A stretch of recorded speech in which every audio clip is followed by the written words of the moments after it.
we just finished a panel where you brought up a lot of really important messages about property, its connection to rights, what's alienable, what's unalienable. What do you think is one of the biggest takeaways that you want students to have about the panel, the discussion that we had today? I think one of the most important things to think about when it comes to the panel that was done this morning, it's really about the idea that the Declaration of Independence doesn't spring out of nowhere, that in fact it has a long history of ideas behind it, that many of these ideas, some coming from the Glorious Revolution in England, some coming from the experiences of the Dutch Republic, and some coming from the Scottish Enlightenment, which was the subject I spent most of my time talking about, how these ideas formed and shaped many of the founders long before the Declaration of Independence.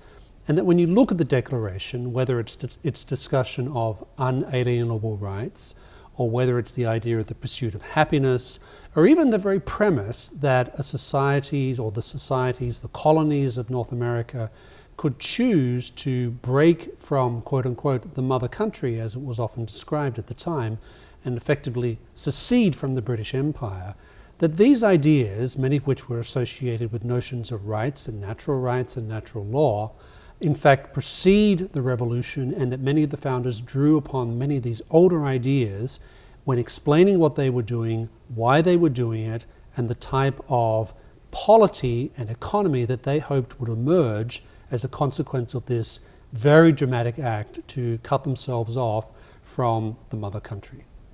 And you mentioned that there's ideas of resistance, and one of the unique qualities that we've been discussing about the revolution is that it's making rebellion a just enterprise based off of the way that the mother country is ruling. Do you think this is something that's unique for America based off of its combination of, like you said, the Glorious Revolution, which is a similar move, the Scottish Enlightenment, you mentioned Hutchinson. Is this something that sets America apart from other countries in the sense that we were the first to identify the ideas in the Declaration about resistance, or do you think this is sort of we have many forefathers here, we're talking about the Scots and we're talking about the Dutch, and how do you think we fit into that tradition?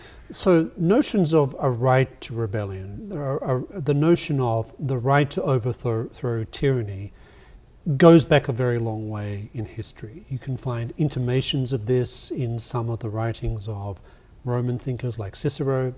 You can find medieval thinkers like Thomas Aquinas talking about the right of peoples or the polity to throw off a tyranny, or when a government had become fundamentally unjust, the right of people to remove that government. So these are well-established notions. But it's important to keep in mind that at the time of the American Revolution, really the 150 years before that, we had seen the rise of what's called absolutism. Absolutism is not actually a medieval thing, it's a very early modern thing. And the notion of absolutism is that sovereignty and authority is primarily located in the person of the monarch. And this was part of the struggle between the Stuart monarchy and Parliament during the wars, the Civil War that basically tore the British Isles apart for long periods in the 17th century. You can find this in some of the clashes between Louis XIV's France and many other countries at the time. So absolutism is very much the dominant political system of the time, and Britain is a little different in that regard. You also at the same time have Enlightenment thinkers reconceptualizing this idea of this right to rebellion, this right of resistance. So that context and that particular Enlightenment spin on the notion of a right of rebellion adds a certain style, adds a certain degree of change of content from how this had been thought about in the past. And of course, in the context of the American Revolution, it's also particularly associated with the idea that colonies have a right to liberate themselves from the mother country when the mother country has become tyrannical. That is a new idea. That's a new idea because you don't find people talking about the right to resistance in that way. You hear previously people talking about the right to resist against the monarch. what people like Hutcheson, Francis Hutcheson, in many respects, the father of the Scottish Enlightenment, is talking about is the idea that colonies, should the mother country become tyrannical, have the right of rebellion. So it's a type of extension and development of this idea of a right of rebellion and applying it to the reality of the 18th century, which is a reality of empire. Right. When modern European states quite commonly have empires. The French have an empire, the Spanish have an empire, the Portuguese have an empire, the Dutch have an empire, Russia has an empire, and Britain has an empire. So taking the idea of the right of resistance and applying it to that context is really, I think, one of the significant differences in the way that the American Revolution and the founders thought about the idea of the right of resistance and the way that had been thought about in the past. Right. So you're saying that the big move for America, and inspired by the Scottish Enlightenment and people like Francis Hutcheson, was to extend resistance theory to the colonies, Correct. to empire.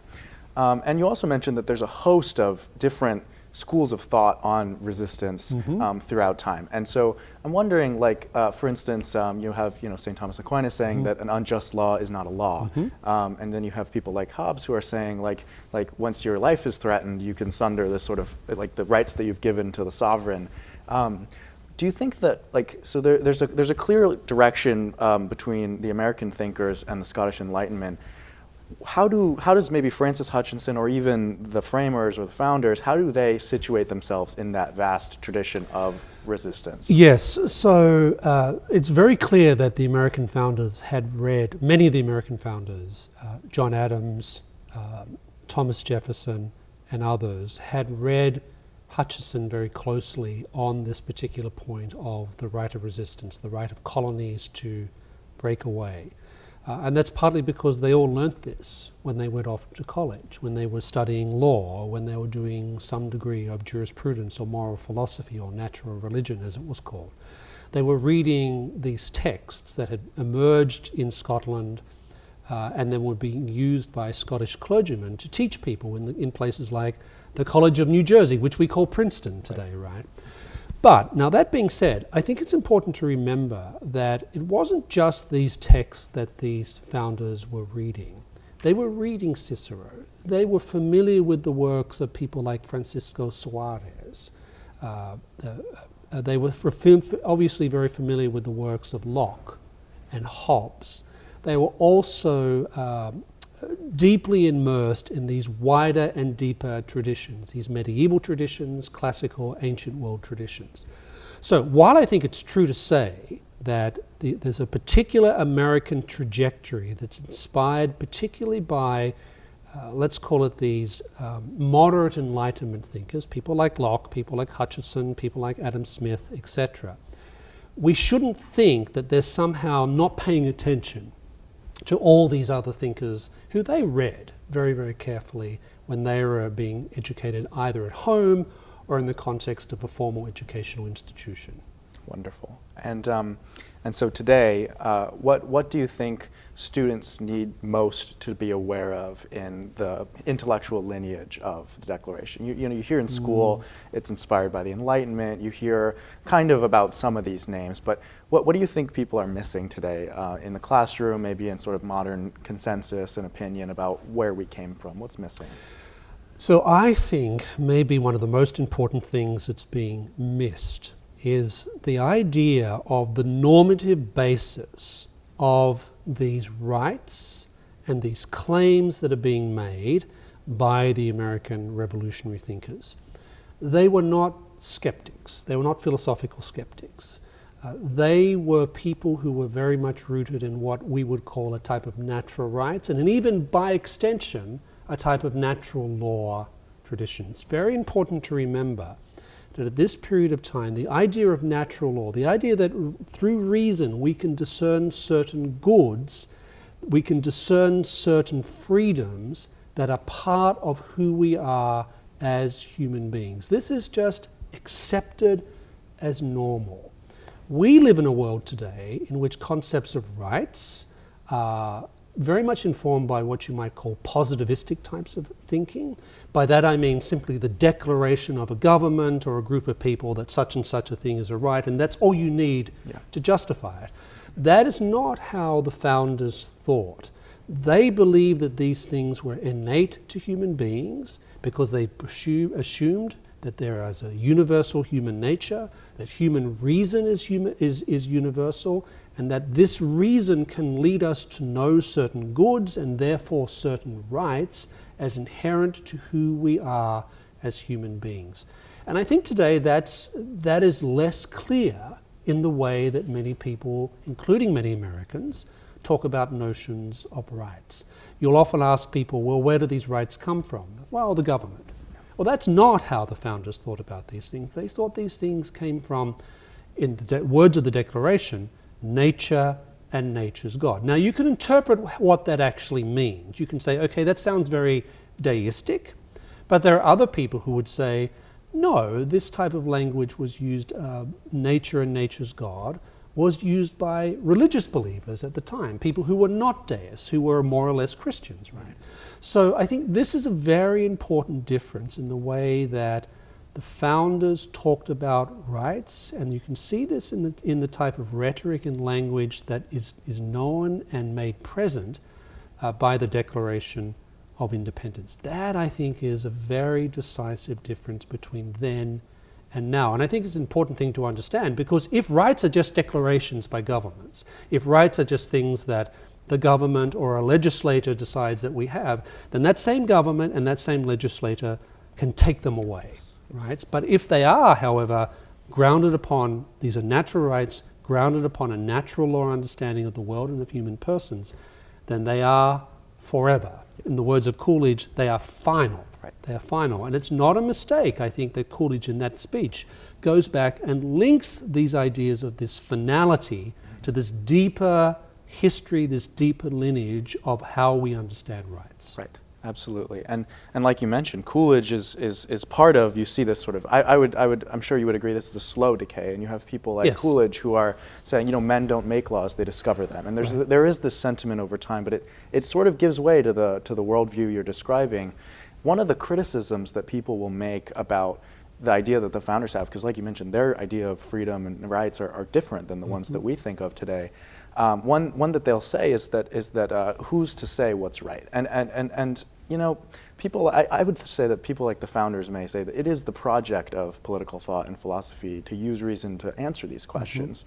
Are we in need of more people that are doing that? Are we in need of people that are working to persuade the majority to vote and keep that worldview, or do we need to return to the perspective before? So there are people, there are plenty of scholars who are writing about these types of topics and who are pointing out that if relativism is true, which is sort of contradictory statement to make, right?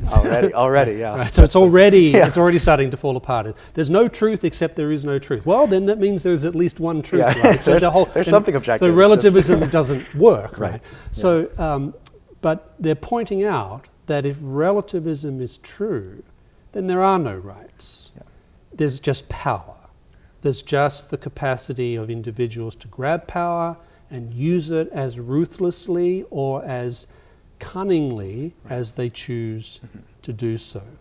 So in other words, if you do take an essentially relativistic or philosophically skeptical view of the world, then notions of rights are just fictions. Right. They're just things that we make up to get what we want. Yeah. That's not the view of the founders, right? So it's not the view of the Western tradition. That's one of the core points of the Western tradition, which I think people like Coolidge and others well understood, is that there are truths, not just scientific truths, but there are moral truths that we can know through our reason, and once we know those things to be true, it's reasonable to act in accordance with them. Now, the process of translating that into a political system, a political regime, is much more complicated. But that's the foundation, I think, that the founders are certainly beginning with, that there are these rights, that we can know them through our reason. They are revealed to us through our minds, and because we all have the same reason, that leads us to understand these things as being universally true. Right. That is a radical statement today. Yeah. When I hear people say things like, well, I'm sort of radical because I'm a skeptic about all these sorts of things, my response is, actually, no, you're not particularly radical. You're rather conventional. Right, absolutely, absolutely. And like you mentioned, this is a worldview that the founders held that was dominant for most of the Western tradition. I mean, going back, and I would say that they were aware of the other side. You have, for instance, as early as the Republic, you have Thrasymachus saying that justice is just the will of the strong. Right. And so it seems that people were aware of this tendency for a long time. What do you think was the point or the sort of factors going on that led us in the other direction, that led us to sort of reject the original project of philosophy and say, now we think this is about power, this is about, they're all alienable. Where did that go? Rights, if you believe rights are in the way that the founders talk about them, and that the foundations are how the Western tradition has talked about them, then suddenly that means, A, I have responsibilities. Secondly, I can't literally do whatever the heck I want. And I think that part of the project of dismantling these things is about people wanting to do things, either because they have some sort of vision of the world or because they're pursuing very nakedly self-interested goals, is that if you can remove these things, then we can get our way.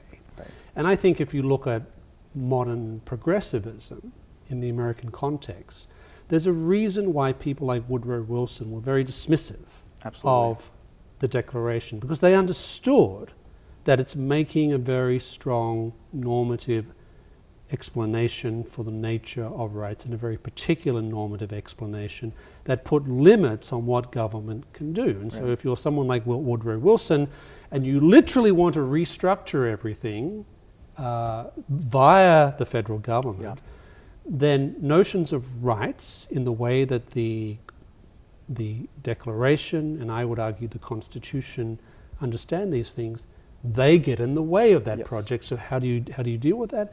By consigning these things to a particular historical period, thereby relativizing their significance and rendering them politically impotent. Right, absolutely. Amazing, yeah. And then, like you said, there's so what advice would you have for a student that wants to go back to this idea? Who do we read? What do we think of when we want to do this project again?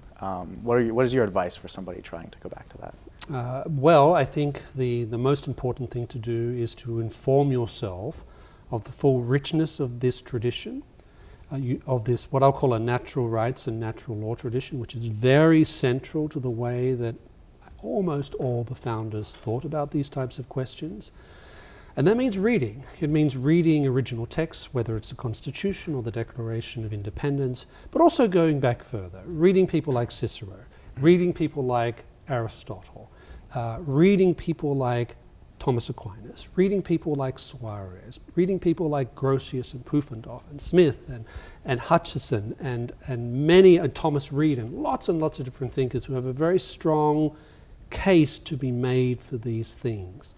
And then asking oneself, okay, now that I've informed myself of these things and assuming I'm convinced of the truth of these arguments, then I have to think about how these things can be realized in the context of the political conditions of our time, which are political conditions in which these older ideas are very much a minority position. Yes, that is the revolutionary perspective today.